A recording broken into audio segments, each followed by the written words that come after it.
Hello folks, I am the old sergeant.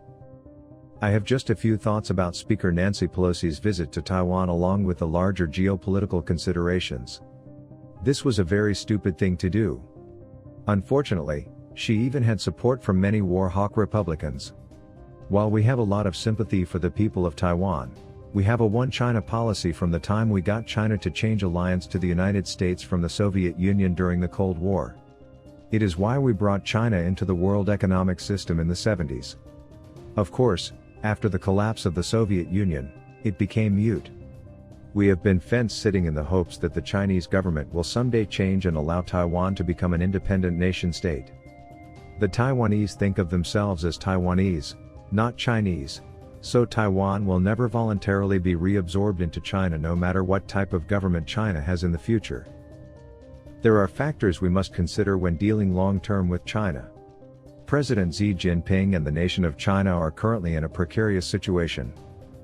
Xi exists within a cult of personality and none dare give him news he doesn't like. He executes the messengers of bad news. He may not have a clear view of China's real geopolitical position in the world. Decision-making has come to a crawl as everything must be approved by Xi. Many banks in China have stolen the depositors' money. Lots of rich Chinese live in comfort outside of China. This is just one of the assaults against the population by the corrupt, rich and powerful Chinese Communist Party elite. The people are now demonstrating in the streets as the government sends thugs to physically attack them. This in itself could cause the collapse of the Chinese Communist Party. If Xi knows about this, it could be the reason he has been raising war fever among the people.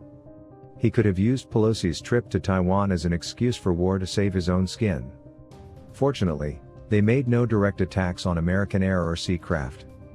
All the Chinese military did was surround Taiwan and conduct live fire drills to saber rattle. At least so far. It was face-saving and a wag the dog moment for Chinese domestic consumption. Both the leadership in China and America understand Thucydides' trap. Thucydides' trap is a term to describe an apparent tendency towards war when an emerging power threatens to displace an existing great power as a regional or international hegemon. Many people believe a war between the United States and China is inevitable. Many believe China will continue to become more and more militarily and economically powerful. However, this is not true. China has gone past peak geopolitical and economic power. The country is in the worst demographic collapse in human history. China is aging rapidly. In 1978, the median age of a Chinese citizen was 21.5 years. By 2021, it had risen to 38.4, surpassing that of the United States. If China continues along its current trajectory of ultra-low fertility rates, its median age could rise to over 50 by 2050. By then the country may have lost over half of its current 1.7 billion population. They put themselves into this mess with the one-child policy. China has fewer and fewer working-age people with an ever-growing elderly class. Even now, when industry isn't closed down due to severe COVID lockdowns, they can't find the workers to keep up with current need. They are actively going to the hinterlands in search of workers. This also means fewer and fewer military-aged men to fill their ranks. The population that props up the economy by consumption, the folks in their 20s, 30s, and 40s, is rapidly declining.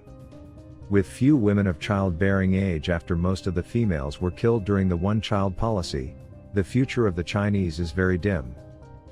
America is pulling back on Pax Americana freedom of the seas that has been in place since the end of World War II. With safe merchant shipping, it kept the global economy going.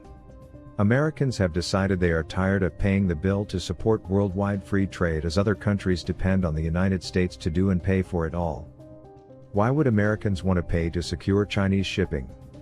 While China's navy is larger than the United States in numbers, they lack capability and range.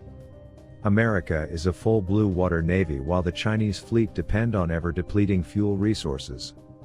A typical Chinese naval vessel has about a 1,000-mile max range with a good current and strong tailwind. Bring that down to 400 miles in a wartime environment. They do not have the capability of defending their commercial ships even from the Persian Gulf to Chinese ports, let alone confront the American Navy that can easily block shipping routes. Adding to China's difficulties is the coming food shortage. China has mostly poor soil and is very reliant on food imports. It is also dependent on oil imports. But with availability from Russia and the collapse of industry, it is unknown if they can balance their fuel needs versus availability. What Pelosi did was dangerous and narcissistic. This trip was all about her and she was willing to risk World War III over it. While China cannot win a war with America, she can take the world down with her. It all depends on what an isolated Z does.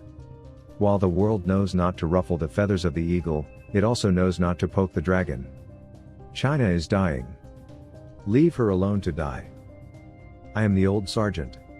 Stay informed, prepared, active, prayerful, thankful, and as always, stay vigilant.